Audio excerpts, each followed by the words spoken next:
अब आज हम लोग जानेंगे कि फुल वेव रेक्टिफायर क्या होता है।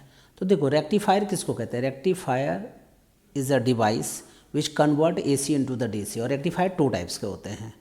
फर्स्ट वाले को कहते हैं full wave rectifier, second one को कहते हैं half wave rectifier. What is the full wave rectifier? एक ऐसा रेक्टिफायर जो वेव्स को डायरेक्टली कंप्लीटली वेव में कन्वर्ट कर देता है।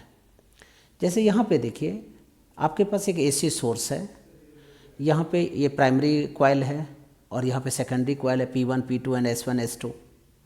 तो सबसे पहले यहाँ पे क्या होता है, मैग्नेटिक फ्लक्स लिंक होता है, जिसके कारण मैग्नेटिक फ्लक्स लिंक होने की वजह से उसमें म्यूचुअल इंडक्शन की वजह से वहाँ पे करंट डेवलप हो जाता है।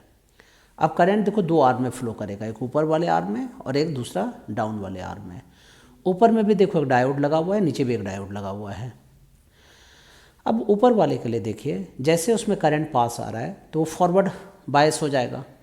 तो फॉरवर्ड बायस हो जाएगा तो इसका मतलब क्या है कि एसी सोर्स का जो इनपुट है उसके पॉजिटिव हाफ को पहचान लेगा, आइडेंटिफाई कर लेगा, और उसकी वजह से वो प्लस हाफ ये बीच बीच में बनता चला जाएगा।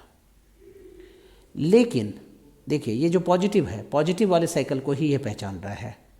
ठीक है, ये देखो, ये सेकेंड पॉजिटिव को भी ये पहचान रहा है। ठीक है, तो इसी को ये आइडेंटिफाई करेगा, इसी को ये कैलकुलेट करेगा। लेकिन जैसे ही सेकेंड साइड से हम देखेंगे तो इधर साइड में क्या होगा कि यहाँ पे जो डायोड है ये डाउन वाले को आइडेंटिफाई करेगा। इसका मतलब है कि एसी सोर्स के जो नीचे होता है नेगेटिव साइकिल है उसको वो आइडेंटिफाई करेगा, उसको पहचानेगा और उसकी वैल्यू को वो आइडेंटिफाई करके वो यहाँ पे फ्लक्चुएटिंग डीसी के फॉर्म में कन्वर्ट कर देगा।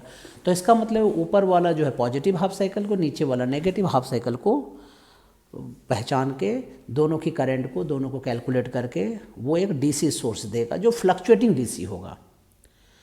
तो कहने का मतलब ये है कि फुल वेव रेक्टिफायर एक एसी सोर्स को डीसी में कन्वर्ट कर देता है जहाँ पे डीसी फ्लक्चुएटिंग होता है। ये फुल वेव रेक्टिफायर का ये मतलब बिल्कुल भी नहीं है कि वो कम्प्लीटली वेव को पहचानेगा, वो पूरा